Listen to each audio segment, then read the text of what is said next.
5 وقت ایک مرد اپنے گھر سے نکل کے مسجد میں آئے اور جماعت کے ساتھ نماز پڑھے.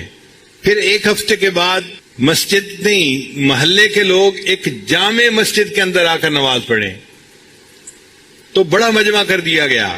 پھر سال میں 2 مرتبہ شہر کے لوگ شہری سطح کے اوپر عید کی نماز کے لیے اکٹھے ہوں. تو دیکھو اجتماع بڑھاتے گئے. تو نماز کا مقصد بھی اجتماعیت سکھانا تھا اور حج کا مقصد بھی اجتماعیت سکھانا ہے. حج میں بھی اسی طرح ہوتا ہے.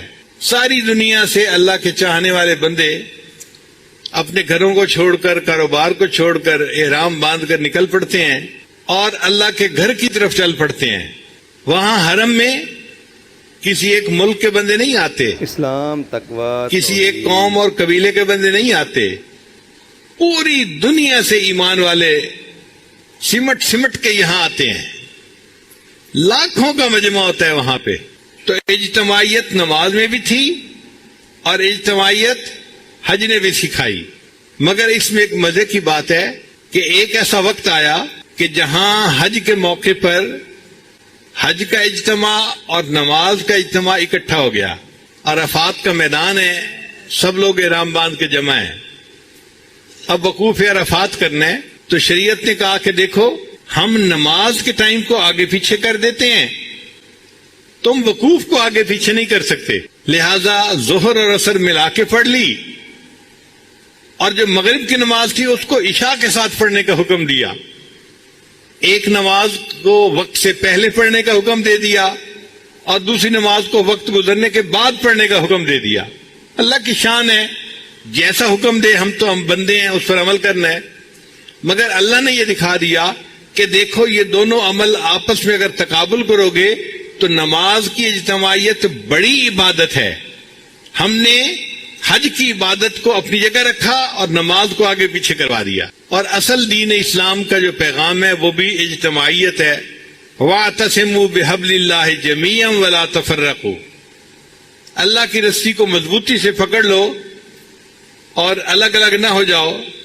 جہاں انسان الگ الگ ہوتا ہے فَتَفْشَلُوا وَتَذْهَبَ رِيحُكُمْ, تم الگ الگ ہو جاؤ گے تو تمہاری ہوا اکھڑ جائے گی, کمزور ہو جاؤ گے.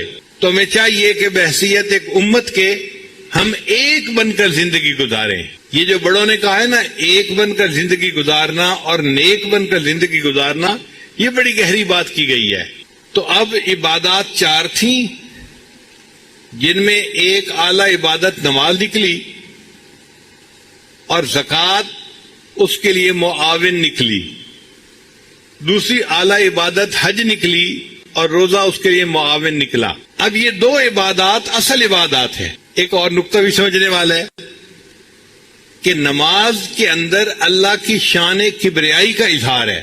اللہ تعالیٰ بڑے ہیں, اس لیے نماز میں اللہ اکبر اللہ اکبر اللہ اکبر اللہ اکبر. حدیث مبارکہ میں آتا ہے کہ مومن جب مسجد میں داخل ہو تو اس کے دل کے اوپر اللہ تعالیٰ کی جلالت شان کا اثر ہونا چاہیے. حضرت علی عنہ مسجد میں داخل ہوتے تھے, رنگ پیلا ہو جاتا تھا.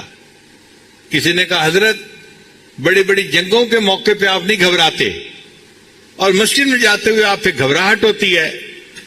وہ فرمانے لگے تجھے پتہ ہے میں کس شہنشاہ کے دربار میں داخل ہو رہا ہوتا ہوں. تو مومن یہ سمجھے کہ میں اس شہنشاہ حقیقی کے دربار میں داخل ہو رہا ہوں, لہذا مسجد میں داخل ہوتے ہوئے اس کے اندر عاجزی ہو اور اللہ تعالیٰ کی کبریائی کا اس کے اوپر ایک غلبہ ہونا چاہیے. اسلام تقوی. اس لیے نماز کو خشوع خضوع سے پڑھنا, اس کے ارکان کو تعدیل کے ساتھ ادا کرنا یہ ضروری ہے. تو ایک ہے اللہ تعالیٰ کی شان کبریائی کا اظہار, وہ نماز میں ہوتا ہے. اور یہ نماز اتنی ضروری کہ فرمایا اگر تم حالت جنگ میں ہو, تم دشمن پہ حملہ کر رہے ہو, دشمن تمہارے اوپر حملہ کر رہا ہے, اس حال میں بھی تم اپنی نماز نہیں چھوڑ سکتے, ادا کرنی پڑے گی. شریعت نے طریقہ بتایا, کچھ لوگ نماز ادا کریں, کچھ لوگ دفاع کریں, پھر دفاع والے نماز ادا کریں اور باقی لوگ نماز ادا کر لیں. تو آپ دیکھو کہ جب کفر کے ساتھ قتال ہو رہا ہے اس وقت بھی اگر نماز کو چھوڑنے کی اجازت نہیں تو پھر اس سے زیادہ اہمیت اور کیا بتائی جا سکتی ہے. اسی طرح حج اللہ تعالیٰ نے فرض فرمائی, جو صاحب نصاب بندہ ہو زندگی میں ایک مرتبہ اس کے اوپر حج کرنا فرض ہے. حج میں اللہ تعالیٰ کی شان دل ربائی کا اظہار ہے. اللہ تعالیٰ کی جو صفات ہیں نا وہ دو طرح کی ہیں. ایک اللہ تعالیٰ کی جلال کی صفات ہیں اور ایک اللہ تعالیٰ کی جمال کی صفات ہیں. وہ بڑا بھی ہے اور بہت پیارا بھی ہے. تو بڑے ہونے کی وجہ سے اس کے جلال کا ایک انداز ہے اور پیارا ہونے کی وجہ سے اس کے اندر محبوبیت کا بھی اثر ہے. تو اللہ تعالیٰ نے نماز کو اپنے جلال کے اظہار کے لیے بنایا اور اللہ نے حج کو اپنے جمال کے اظہار کے لیے بنایا. حج میں کیا ہوتا ہے؟ ایک محب اپنے محبوب کے گھر کی طرف جا رہا ہوتا ہے. وہ چھوڑ دیتا ہے سب کچھ، چھوڑ دے ساری دنیا کسی کے لیے. حاجی کیا کرتا ہے؟ ساری دنیا، سب کاروبار، سب میٹنگ، سب کام کاج، فیکٹری بند کر کے چھوڑ کے کسی کے حوالے کر کے گھر سے چل پڑتا ہے. اب جب چلتا ہے تو بھائی کہاں جا رہے ہو؟ جی میں محبوب کو ملنے جا رہا ہوں. تو بھائی محبوب کو ملنے کے لیے زبان سے بھی تو اظہار کرو نا. جی میں کہہ رہا ہوں لبیک اللہم لبیک. لبیک کا کیا معنی؟ اے میرے محبوب میں حاضر، حاضر خدمت، میں آپ کا ہوں. لبیک اللہم لبیک لبیک لا شریک لک لبیک ان الحمد والنعمت لک والملک لا شریک لک. اللہ کوئی تیرا شریک نہیں. جیسا محبوب تو ہے ایسا کوئی اور محبوب دنیا میں ہے ہی نہیں. بس میں آپ کے در پہ جھکنے کے لیے اپنے گھر سے چل پڑا ہوں. تو حج میں اللہ تعالیٰ کی شان دل ربائی کا اظہار ہے. اب عموماً دیکھا گیا ہے کہ مہمان بہت سارے آنے ہو نا تو ان کو پہلے کسی ایک جگہ اکٹھا دیا جاتا ہے اور پھر ان کو اصل جگہ پہ لایا جاتا ہے. اللہ تعالیٰ نے بھی ایسے کیا. میرے بندو آ جاؤ اور مینا کے اندر تم اپنا قیام کر لو. اسلام تقوی. جب اکٹھے ہو جاؤ گے تو پھر 8 ذی الحجہ کو 5 نمازیں مینا میں ادا کرنا اور پھر 9 ذی الحجہ کی جو صبح ہوگی اس کو تم مینا سے چل کے عرفات میں اکٹھے آ جانا. اب حاجی لوگ پہلے مینا میں اکٹھے ہوتے ہیں اور پھر وہاں سے چل کے عرفات میں جاتے ہیں. اور عرفات میں اللہ نے جو عبادت حج کی بنائی وہ دعا مانگنا بنائی. اگر اللہ تعالیٰ چاہتے تو 2 رکعت نماز کو حج بنا دیتے. اللہ کے اختیار میں تھا مگر ہمارے لیے مصیبت ہو جاتی. کچھ لوگ تو نماز ادا کر لیتے اور کچھ میرے جیسے ہوتے جو ابھی وضو ہی کرتے پھر رہے ہوتے. بڑھاپا ہے اور وقت لگتا ہے زیادہ واش روم میں تو ان کا وضو ہی نہ ہوتا اور ان کی جماعت ہی رہ جاتی. تو اتنا سفر کر کے جاتے اور وہاں جا کے نماز پڑھ نہ سکتے، ان کی تو حج چلی جاتی. پھر لاکھوں عورتیں ہوتی جو اپنے گھروں سے اتنا خرچہ کر کے وہاں جاتی اور ان دنوں میں انہوں نے نماز پڑھنی نہ ہوتی، ان کی بھی نماز رہ جاتی. تو حج تو رہ جاتا. اللہ نے فرمایا نہیں کوئی 2 رکعت نہیں پڑھنے، بس تم نے ظہر سے لے کے مغرب تک کا جو درمیان کا وقت ہے نا اس میں مجھ سے دعا مانگنی ہے. اور یہی جو وقوف عرفہ ہے یہ حج کا سب سے بڑا رکن اعظم ہے. جس نے اس کو ادا کر لیا الحج العرفہ، اس نے گویا حج کو ادا کر لیا. تو وقوف عرفہ میں کیا کرتے ہیں؟ دعا مانگتے ہیں. لاکھوں بندے، مختلف قبیلے ہیں، مختلف رنگ ہیں، مختلف زبانیں ہیں، سب ایک جگہ پر اکٹھے ہیں اور اللہ کے سامنے اپنی فریادیں پیش کر رہے ہیں، اللہ سے دعائیں مانگ رہے ہیں، اللہ سے اپنی محبت کا اظہار کر رہے ہیں. اور جیسے محبوب کو اچھا لگتا ہے نا کہ میرا عاشق میرے ساتھ محبت کا اظہار کرے، اللہ کو بھی یہ بات اچھی لگتی ہے.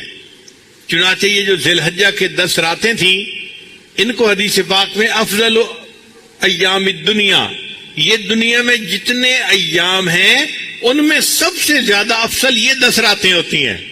اللہ نے ان 10 راتوں کی قرآن مجید میں قسم کھائی ہے، والفجر ولیال عشر، 10 راتوں کی قسم کھائی. اسلام تقوی توحید. یہی 10 راتیں تھیں جس میں اللہ کے عشاق ایک جگہ کے اوپر جمع ہو کر اللہ کے سامنے اپنی فریادیں پیش کرتے ہیں. تو حج میں اللہ تعالیٰ کی شان دل ربائی کا اظہار ہے اور نماز میں اللہ تعالیٰ کی شان کبریائی کا اظہار ہے. اور یہ واقعی محبت ہی کا تعلق ہے کہ بندہ اللہ کے گھر میں جاتا ہے اور وہاں جا کے جو مانگتا ہے اللہ اس کو عطا فرماتے ہیں. چنانچہ حدیث پاک میں آتا ہے کہ جس بندے نے حج کر لی رجع کیوم ولدت امہ، وہ اس طرح اپنے گھر واپس لوٹتا ہے جیسے اس دن پاک تھا جب اس کی ماں نے اس کو جنم دیا تھا. پیدا ہونے والے دن جس طرح بچہ پاک ہوتا ہے گناہ سے، یہ حج کرنے کے بعد اس طرح گناہ سے پاک ہو کے واپس آ رہا ہے. اتنا بلند مرتبہ کر دیا، اتنا اجر عطا کر دیا. اس لیے نبی علیہ السلام فرماتے ہیں کہ میں نے عرفہ کے دن اسلام تقوی شیطان کو اتنا ذلیل ہوتے ہوئے دیکھا کہ اتنا ذلیل ہوتے ہوئے تو کہیں اور نہیں دیکھا.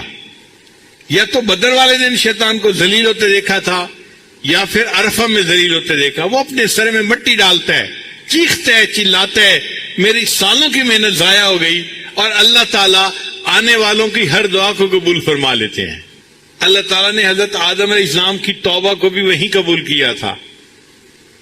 میدان عرفات میں ایک چھوٹی سی پہاڑی ہے، اس کو جبل رحمت کہتے ہیں. آدم علیہ السلام جب وہاں پہنچے تھے تو اللہ نے ان کی توبہ کو قبول فرما لیا اور یہ بھی فرما دیا کہ میرے پیارے نبی علیہ السلام آپ کی اولاد میں سے اگر کوئی بندہ گناہ کر بیٹھے گا اور اسی جگہ کا آ کر توبہ کرے گا میں اس کی بھی توبہ کو قبول کر لوں گا. تو وقوف عرفہ کی یہ نعمت ہے جو اللہ تعالیٰ جس کو چاہتے ہیں عطا فرما دیتے ہیں. اس لیے حدیث پاک میں آتا ہے کہ جو بندہ وقوف عرفہ کرے اور پھر اس کے بعد یہ سمجھے کہ میری مغفرت نہیں ہوئی، اللہ تعالیٰ اس بندے سے ناراض ہوتے ہیں. اگر کوئی سخی کے دروازے پہ جا کے مانگے اور پھر یہ کہے جی کہ مجھے کچھ نہ ملا تو سخی کو غصہ آتا ہے. تم کون ہو یہ کہنے والے کہ میرے دروازے سے کوئی بندہ خالی جا سکتا ہے؟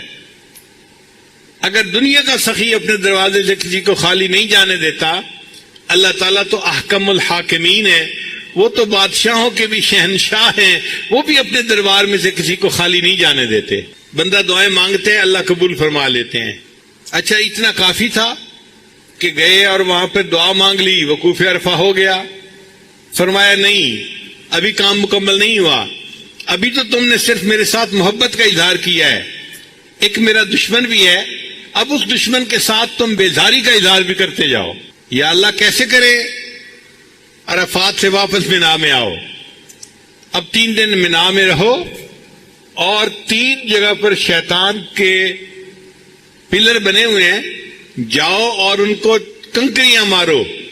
یہ جو کنکریاں مارنا ہے یہ شیطان سے بیزاری کا اظہار ہے، برات ہے. اے اللہ ہم اس مردود دشمن کو کنکریاں مار رہے ہیں اور ہم آپ کے ساتھ محبت کا اعلان کر رہے ہیں. اسلام تقوی توحید. حدیث مبارکہ میں ہے کہ شیطان کو ہر کنکری مارنے پر اتنا بڑا گناہ اللہ معاف کر دیتے ہیں، اگر وہ معاف نہ ہوتا اس بندے کے لیے یقیناً جہنم میں جانے کا سبب بن جاتا.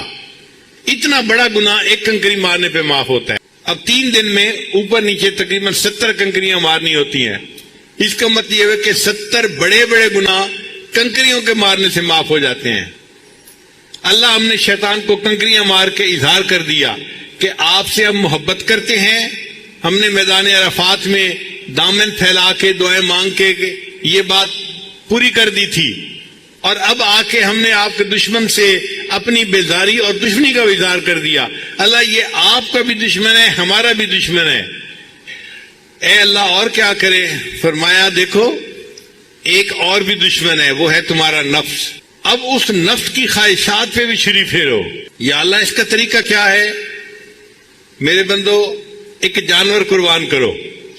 تم ظاہر میں جانور کے گلے پہ چھری پھیر رہے ہوگے، مگر دل میں یہ نیت کرنا کہ ہم اپنے نفس پر چھری پھیر رہے ہیں اور نفس کی تمام خواہشات کو اللہ کے لیے چھوڑ رہے ہیں. اب جب قربانی بھی کر لی، اللہ فرماتے ہیں اب تم نے محبت کا کامل اظہار کر دیا، اب آؤ میرے دیدار کے لیے، کیونکہ میں تمہارا دل ربا ہوں نا، میرے اندر شان دل ربائی ہے، محبوبیت ہے. اب آؤ اور کیا کرو؟ طواف زیارت کرو. طواف زیارت کا مطلب ایسا طواف جس میں بندے کو اللہ تعالیٰ کی تجلیات کی زیارت نصیب ہوتی ہے. آنکھ والا تیرے جوبن کا تماشا دیکھے، دیدہ کور کو کیا آئے نظر کیا دیکھے. ہم اندھے لوگ ہیں، باطنی طور پہ ہم کیا دیکھیں گے تجلیات کو، لیکن جو اہل دل ہوتے ہیں اللہ ان کو اس موقع پہ اپنی تجلیات دکھا دیتے ہیں۔ تو یہ گویا حج جو تھا یہ اصل میں اللہ کا دیدار کرنا تھا دنیا میں، اللہ کے چہرے کا دیدار نہیں، اللہ کی تجلیات کا دیدار کرنا تھا۔ چنانچہ حج کے دو بڑے رکن ہیں، ایک وقوف عرفہ اور دوسرا طواف زیارت۔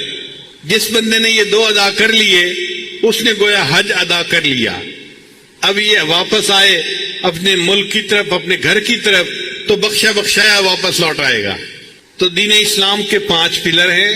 کلمہ کا تعلق انسان کے دل و دماغ سے ہے، اللہ کی توحید، نبی اسلام کی رسالت اور شریعت کی حقانیت کی تصدیق کرنا، زبان سے کہنا اور دل سے گواہی دینا، یہ کلمہ ہے۔ اسلام، تقوی، باقی 4 پلر جو ہیں وہ عبادات ہیں۔ ان 4 میں سے اصل عبادات 2 ہیں۔ ایک عبادت ہے نماز، اور زکوٰۃ جو ہے وہ اس کے لیے معاون عبادت ہے، کیونکہ زکوٰۃ کا اصل مقصد ہے دل سے مال کی محبت کو کم کرنا، دنیا کی محبت کو کم کرنا، اور دنیا کی محبت کم ہونے سے پھر نماز کے اندر خیالات کم ہو جاتے ہیں۔ اس لیے زکوٰۃ معاون بنتی ہے نماز کی۔ اور دوسری بڑی عبادت حج تھی، اور حج کے لیے معاون عبادت بنی روزہ۔ روزے میں بھی ہم خواہشات چھوڑ دیتے ہیں، کھانا چھوڑو، پینا چھوڑو، بیوی سے ملنا جلنا چھوڑو، روزہ اس کو کہتے ہیں۔ اور حج میں بھی اللہ نے چھڑوایا، گھر چھوڑو، لباس چھوڑو، بچے چھوڑو، وطن چھوڑو، کام چھوڑو، سب چھوڑ دو، آؤ میرے گھر کی طرف۔ چنانچہ سب چل پڑتی ہیں۔ ایک جگہ میقات آتی ہے، فرمایا یہ جو تم نے پہنے ہوئے تھے نا کپڑے، یہ بھی چھوڑ دو، زیب و زینت بھی چھوڑ دو، اور پابندیاں لگا دی، تم بال نہیں کاٹ سکتے، تم ناخن نہیں کاٹ سکتے، اس لیے کہ تم عاشق ہو، اور عاشق کو ظاہری زیب و زینت کا نہیں مسئلہ ہوتا، وہ تو اللہ کے عشق میں بے حال ہوتا ہے اور پکار رہا ہوتا ہے، میرے محبوب، میرے محبوب، میرے محبوب۔ اللہ ہم کیسے پکاریں؟ فرمایا تم پکارو لبیک اللہم لبیک، لبیک لا شریک لک لبیک ان الحمد والنعمت لک والملک لا شریک لک۔ تو مومن لبیک کہتا کہتا اللہ کے گھر کی طرف جاتا ہے اور حج کر کے پھر گھر کو واپس آتا ہے۔ اسلام، تقوی۔ اب جب یہ حج کرنے کے لیے نکلا تھا تو شریعت نے حاجی کو حکم دیا کہ تم حج کرنے جا رہے ہو، رشتہ داروں کے گھر جاؤ، دوستوں کے گھر جاؤ اور ان سے اپنی غلطیوں کی معافی مانگو، سب کو منا کے جاؤ۔ جب حج کر کے واپس آ رہا ہے تو اللہ تعالیٰ نے رشتہ داروں کو کہا دیکھو بھائی یہ حج کر کے آ رہا ہے، اب اس کا درجہ اتنا بڑھ گیا کہ تم اپنے گھر سے نکل کے راستے میں استقبال کرو حاجی کا۔ تو لوگوں کو حاجی کا استقبال کرنے کا حکم ہے۔ ایک حدیث پاک میں ہے جو بندہ حج کرتا ہے اگر وہ کبیرہ گناہ کا ارتکاب نہ کرے تو حج کے 4 مہینے بعد تک اللہ اس کی ہر دعا کو قبول فرماتے ہیں۔ تو دیکھو اس محبوب کے گھر کا دیدار کیا تو کیا سوغات لے کے یہ واپس آیا۔